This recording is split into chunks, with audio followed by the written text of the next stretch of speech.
एकादशी के दिन कैसे बाबा श्याम ने अयोध्या के रहने वाली रमा जी को साक्षात दर्शन देकर धन्य कर दिया। राजस्थान के खाटू श्याम बाबा से मिलने अगर जाओ तो सोच समझ कर जाना। ये धरती पागलों की धरती है, दीवानों की, प्रेमियों की धरती है ये।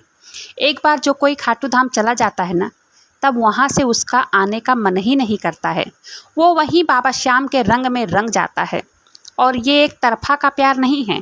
जितना प्यार आप बाबा श्याम से करते हैं उतना ही वो भी आपसे करते हैं। और इस प्रेम का जवाब आपको वहाँ जाकर मिल जाता है, क्योंकि जो भी चीज़ आप वहाँ जाकर बाबा श्याम से मांगते हैं, बाबा श्याम भी खुश होकर आपको वो चीज़ देते हैं।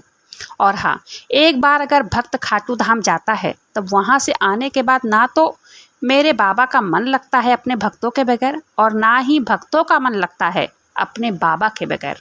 जो भक्त खाटू धाम जाता होगा उसे ये बात पता होगी कि उसका खाटू धाम से बुलावा बहुत जल्दी जल्दी आता होगा। जो भी एक बार खाटू धाम जाता है वो वहीं का हो जाता है। ऐसे ही आज की एक महिला के जीवन की सत्य घटना आप सबको सुनाने वाली हूँ। इस घटना को सुनकर आपको भी बाबा श्याम के चमत्कार का अनुभव होगा। इस वीडियो को सुनने के लिए वीडियो पर अंत तक बने रहें, और वीडियो पसंद आए तो वीडियो को लाइक करें। अपने ही चैनल मैजिक उपाय को सब्सक्राइब जरूर से करें। आज की यह चमत्कार की कहानी अयोध्या के रहने वाली रमा जी की है। रमा जी बाबा श्याम को बहुत मानती हैं। बाबा श्याम को अपना भाई मानती हैं। उनके कोई भाई नहीं हैं। उन्हें बाबा श्याम से जुड़े 5 साल हो गए हैं।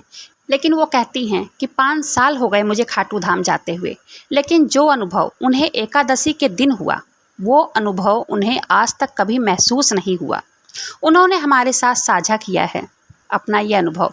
रमा जी कहती हैं, बाबा श्याम की पूजा करते, उनके मंदिरों के दर्शन करने के लिए मैं 5 साल से जाती हूँ। जब भी मुझे समय मिलता है तब मैं वहाँ पहुँच जाती हूँ, और जो भी मुझे चाहिए होता है वो मैं अपने भाई से मांग लेती हूँ, और वो भी अपनी बहन को कभी निराश नहीं करते हैं। वो कहती हैं, मेरा घर था, सास ससुर सब रहते थे साथ में, देवर सब, लेकिन मेरी इच्छा थी कि मेरा अपना घर हो। तब एक बार मैंने बाबा श्याम से घर मांगा, और बाबा श्याम ने मेरे पति के काम को इतना बढ़ाया कि मात्र 2 साल में इन्होंने अपना घर ले लिया। जीवन में जब से बाबा श्याम आए तब से जीवन बदल गया। ये अनुभव 2022 का है। रमा जी, उनके पति, उनका एक बेटा है, और उनके मम्मी पापा सब खाटू धाम गए बाबा श्याम से मिलने, बाबा श्याम के दर्शन करने। रमा जी के सिवा उनके माता पिता के और कोई संतान नहीं थी, इसलिए रमा जी के साथ उनके मम्मी पापा भी रहते थे। 2022 में सब लोगों ने प्लान बनाया कि चलते हैं बाबा श्याम से मिलने। रमा जी कहती हैं, हम हमेशा खाटू धाम जाते हैं, लेकिन ऐसा अनुभव पहली बार सन 2022 में हुआ। रिंगस पहुंच गए। रिंगस पहुंचकर होटल लिया। होटल लेकर नहा धोकर बाबा श्याम के दर्शनों के लिए निकल पड़े। वहाँ बहुत भीड़ थी। पहली बात तो एकादशी का दिन था, दुनिया भर से लोग आए थे, और वैसे भी हमेशा भीड़ रहती ही है मंदिर में, लेकिन एकादशी का दिन था, पैर रखने की जगह भी नहीं थी। मंदिर भक्तों से खचाखच भरा था। चारों तरफ बाबा श्याम का नारा गूंज रहा था। कमाल की बात तो यह है कि भीड़ चाहे कितनी भी हो, दर्शन सभी को मिलता है। बाबा श्याम सबको देखते हैं, सबसे मिलते हैं। जो बाबा श्याम से नहीं मिल पाता है, जो भक्त उनका दर्शन नहीं कर पाता है, तब बाबा श्याम उनसे विशेष तौर पर मिलते हैं। तो भीड़ बहुत ज़्यादा थी। रमा जी अपने पति, बच्चे, मम्मी पापा के साथ मंदिर के कुछ दूर पर ही थी कि अचानक एक तरफ से भीड़ आई। रमा जी के साथ बुजुर्ग उनके माता पिता थे, एक छोटा बच्चा भी था। वो घबरा गई और वहीं पास के दुकान के किनारे एक तरफ खड़ी हो गई सभी के साथ। उनके पति ने सोचा कि भीड़ कम हो जाए तब हम चलते हैं, लेकिन भीड़ कम होने का नाम ही नहीं ले रही थी। सुबह का टाइम था, भीड़ बढ़ती जा रही थी, बढ़ती जा रही थी। रमा जी सोच रही थी कि थोड़ी देर और इंतज़ार करते हैं, भीड़ कम हो जाए तब लाइनों में लगते हैं। बच्चा छोटा है, नहीं तो धक्का मुक्की हो रही है, बच्चा परेशान हो जाएगा, बुजुर्ग माता पिता को भी चोट लग सकती है। ये लोग वहीं कोने पर खड़े होकर इंतज़ार करते रहे, भीड़ थोड़ी कम हो जाए, लेकिन भीड़ कम होने का नाम नहीं ले रही थी। सुबह 11 बजे से खड़े खड़े शाम हो गई। मंदिर से काफ़ी दूर तक लाइन थी। रमा जी ने सोचा कि लाइन में लगेंगे तो 5-6 घंटे में जाके नंबर आएगा, नहीं तो सुबह भी हो सकती है। रमा जी के पास एक छोटा बच्चा था, वो बहुत परेशान हो रहा था, बार बार रो रहा था। रमा जी उनके पति चुप कराते, फिर वो भूख से भी परेशान हो रहा था। रमा जी के पति ने कहा, चलो होटल चलते हैं, आज एकादशी है और इतनी भीड़ है, दर्शन मिलना मुश्किल लग रहा है। छोटा बच्चा भी बहुत परेशान हो रहा है। सभी लोग तब होटल चले गए। रमा जी घर से एक अर्जी लिख कर लाई थी। वो बहुत दुखी हुई कि मैं अपने बाबा श्याम से अपने भाई के लिए एक चिट्ठी लिख कर लाई थी। बाबा श्याम को वो चिट्ठी भेंट करूँगी। मन बहुत दुखी था कि मिल नहीं पाई। सभी लोगों ने प्लान बनाया कि कल सुबह 5 बजे फिर से बाबा श्याम के मंदिर जाएंगे। और रमा जी प्रार्थना की। अपने भाई से कहा उन्होंने, भैया जब हम कल सुबह आएँ तो भीड़ ज़्यादा ना हो, कल हमारी मुलाकात हो जानी चाहिए। श्याम भक्तों, बाबा श्याम के मंदिर में हमेशा भीड़ रहती है। कलयुग के राजा है वो। दूर दूर से लोग आते हैं उनसे मिलने, उनसे अरदास लगाने, उनको निहारने। सब उनसे मिलना चाहते हैं, सब उन्हें अपना दुख दर्द बताना चाहते हैं। सुबह 4 बज गए। 4 बजे रमा जी उठ गई, उनके पति उठ गए। सभी लोग नहा धोकर फिर से सब लोग पहुंच गए बाबा श्याम से मिलने। भीड़ उतनी ही थी। वहीं दर्शनों की लाइन में ये लोग लग गए।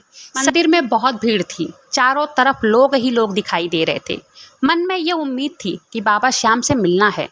मन ही मन बाबा श्याम से कहे जा रही थी कि कल दर्शन नहीं हो पाया था, आज तो मुझसे मिलना भैया।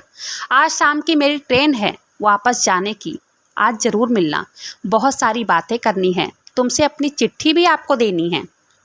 आपको करीब से देखना है, अपनी बहन की ये इच्छा ज़रूर पूरी करना। आज तो द्वादशी है, इतनी भीड़ है, भीड़ में तो मुझे लग रहा है कहीं शाम ना हो जाए। एक छोटा बच्चा है मेरा, इतने देर तक लाइनों में नहीं खड़ा हो सकता वो। बाबा श्याम, आज बिना आपसे मिले मैं जाना नहीं चाहती हूँ, मुझे ज़रूर मिलना। मन में उथल पुथल चल ही रही थी। मन में बाबा श्याम से बातें कर ही रही थी कि उतनी ही देर में एक लड़का आता है। वो रमा जी के मम्मी का हाथ पकड़ लेता है और कहता है, बाबा श्याम के दर्शन करना है आपको? उन्होंने कहा, हाँ। उस लड़के ने कहा, आओ मेरे साथ। उस लड़के ने पूछा, क्या लाए हो बाबा श्याम के लिए? तब उन्होंने हाथों में पेड़े का डब्बा देखा, एक गुलाब का फूल और एक अर्जी थी।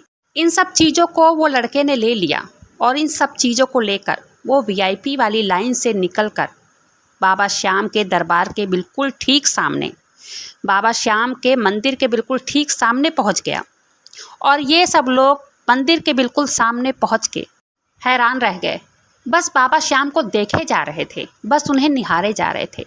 मेरे बाबा श्याम है ही ऐसे कि उन्हें जो भी देखता है बस देखता ही रह जाता है, सब कुछ भूल जाता है। जब बाबा श्याम के सामने हम पहुंचते हैं तो हमें ऐसा लगता है कि बस यह समय यहीं पर थम जाए। और भक्तों के मन में भी होता है कि बस जो मैं देख रहा हूँ जीवन भर बस यही देखता रहूँ। उनकी आंखों में ऐसी चमक है जो ना भक्त अपनी पलकें झुका पाता है और ना मेरे बाबा श्याम झुकाने देते हैं। बस यही सब रमा जी के परिवार के साथ हो रहा था। वो लड़का अंदर से प्रसाद लाकर रमा जी को देता है और रमा जी प्रसाद ले लेती हैं और अपने मन ही मन बाबा श्याम से बातें करती रहती हैं। तभी वहाँ जो पंडित बैठे रहते हैं वो कहते हैं, आगे चलो और लोगों को दर्शन करना है। तब तक रमा जी को एहसास होता है, झटका लगता है कि हाँ वो बाबा श्याम के सामने खड़ी हैं। वो पुजारी कहते हैं, चलो आगे लाइन में बढ़ने दो, आगे और भी लोगों को दर्शन करना है। तब रमा जी की माता जी की नज़र उस चिट्ठी पर पड़ती है जो बाबा श्याम के मूर्ति के बिल्कुल पास रखी थी। तब वो सब लोग उस लड़के को देखने लगते हैं जो लड़का इनकी चिट्ठी, इनका प्रसाद लेकर आया था। रमा जी की माँ वहाँ मंदिर में चिल्लाने लग जाती हैं कि देखो चमत्कार, देखो चमत्कार, बाबा श्याम का चमत्कार। सभी भक्त देखकर दंग रह गए। इनके परिवार की तरफ सब देखने लग गए। पुजारी जी पूछते हैं, क्या हुआ, क्यों चिल्ला रही हो माता जी? तब रमा जी कहती हैं कि जो लड़का हमें यहाँ लाया था वो लड़का कोई और नहीं बाबा श्याम है। वो देखो मंदिर के अंदर, चौखट के अंदर देखो, मेरा प्रसाद, मेरी चिट्ठी वहीं पड़ी हुई है, उसी के हाथ में हम लोगों ने दिया था। वो लड़का ले जाकर वहाँ रखा है, उसी ने हमें प्रसाद भी दिया। तब पुजारी जी चारों तरफ देखने लगे चकपका के। सब भक्त भाव विभोर हो गए। सब बाबा श्याम के दर्शन कर रहे थे, सब खाली बाबा श्याम को देखे जा रहे थे। ये चमत्कार सबके बीच में था। सब लोग बड़े भावुक थे। रमा जी की माँ तो रोए जा रही थी। इनकी माँ बार बार अपना हाथ देख रही थी। हाथ इसलिए देख रही थी कि ये कह रही थी सबसे, इस हाथ को बाबा श्याम ने पकड़ा था। इतनी भीड़ को चीरते हुए अपने पास ले गए थे, इतनी लोगों के बीच से निकाल कर अपने पास ले गए थे मेरे बाबा श्याम। रमा जी ने यही तो रात को कहा था अपने भाई से कि कल सुबह आऊं तो भीड़ मत करना प्रभु। बिल्कुल भी भीड़ ना रहे भैया, मैं तुमसे मिलना चाहती हूँ, मंदिर में तुमसे बात करना चाहती हूँ। वही तो किया बाबा श्याम ने। भीड़ बहुत थी लेकिन उसी के बीच से बाबा श्याम खुद निकाल कर ले गए अपने पास। श्याम भक्तों, ये विश्वास का कमाल है, ये भाव का कमाल है, और जहाँ विश्वास होता है चमत्कार भी वहीं होता है। आप परेशान हैं, दुखी हैं, कोई आपको समझ नहीं रहा है, तो यकीन मानिए वह एक है जो हमें सुनते हैं, वही एक हैं जो हमें समझते हैं, और वही एक हैं जिनसे हम सब बहुत प्यार करते हैं, जिनसे हम अपना दुख बांट सकते हैं, जिनसे हम दुख बांटकर अपना मन हल्का कर सकते हैं। तो जब भी आपको परेशानी हो, तकलीफ हो, कहीं का कोई रास्ता दिखाई ना दे रहा हो, तो सबसे पहले आप बाबा श्याम से बताएं, क्योंकि वो आपके दुखों को दूर करेंगे, वो ही आपके मुश्किलों को हल करेंगे। दुनिया को अगर आप अपनी तकलीफ़ें बताएंगे तो वो सिर्फ़ और सिर्फ आपका तमाशा ही बनाएंगे। वो कलयुग के राजा हैं, वो जो कर सकते हैं कोई और नहीं कर सकता है। रमा जी के जीवन का ये सत्य अनुभव यहीं पर समाप्त होता है। अगर वीडियो पसंद आए तो वीडियो को लाइक कीजिएगा, अपने ही चैनल मैजिक उपाय को सब्सक्राइब जरूर से कीजिएगा बाबा श्याम से जुड़ने के लिए और बाबा श्याम का ऐसे ही चमत्कार सुनने के लिए। हर आए दिन बाबा श्याम के ऐसे ही चमत्कार सुनने को मिलते हैं।